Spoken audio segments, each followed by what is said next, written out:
وفجأة وبعد ساعة من الطيران أعلن أن الطائرة أصابها عطل كبير بسبب صاعقة، وستهبط اضطراريا في أقرب مطار.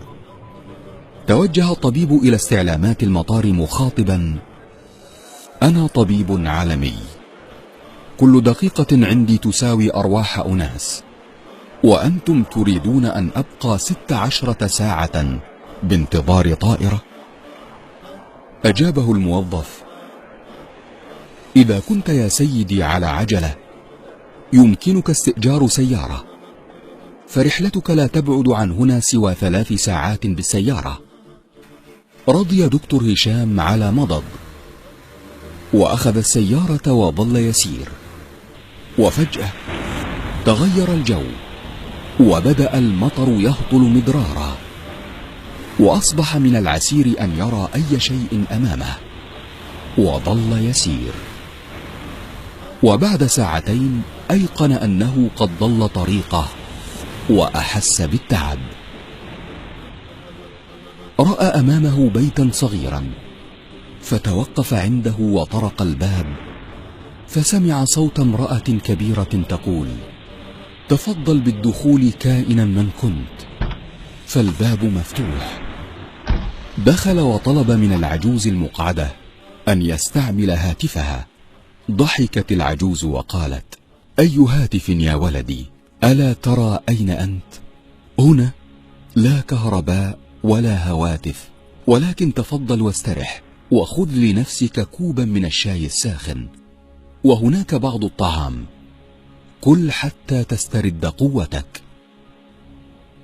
شكر دكتور هشام المرأة، وأخذ يأكل بينما كانت العجوز تصلي وتدعو.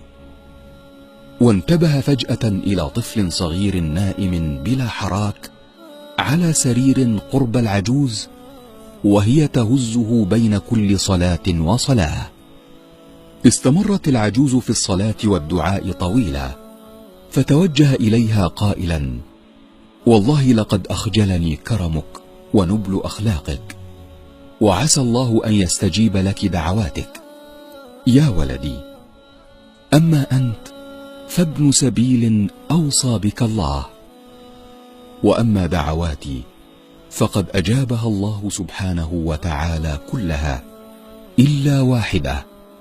فقال دكتور هشام: وما هي تلك الدعوة؟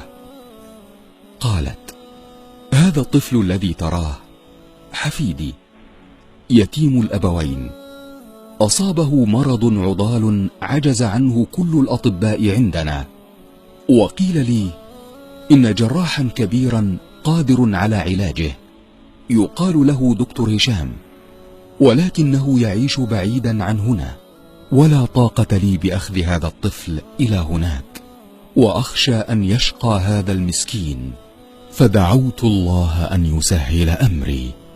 بكى الطبيب وقال: والله إن دعاءك قد عطل الطائرات، وضرب الصواعق وأمطر السماء كي يسوقني إليك سوقا، والله ما أيقنت أن الله عز وجل يسوق الأسباب هكذا لعباده المؤمنين بالدعاء، إلا بعدما رأيت بعيني. حينما تنقطع الأسباب لا يبقى إلا اللجوء إلى خالق الأرض والسماء. وإذا سألك عبادي عني فإني قريب، أجيب دعوة الداعي إذا دعان.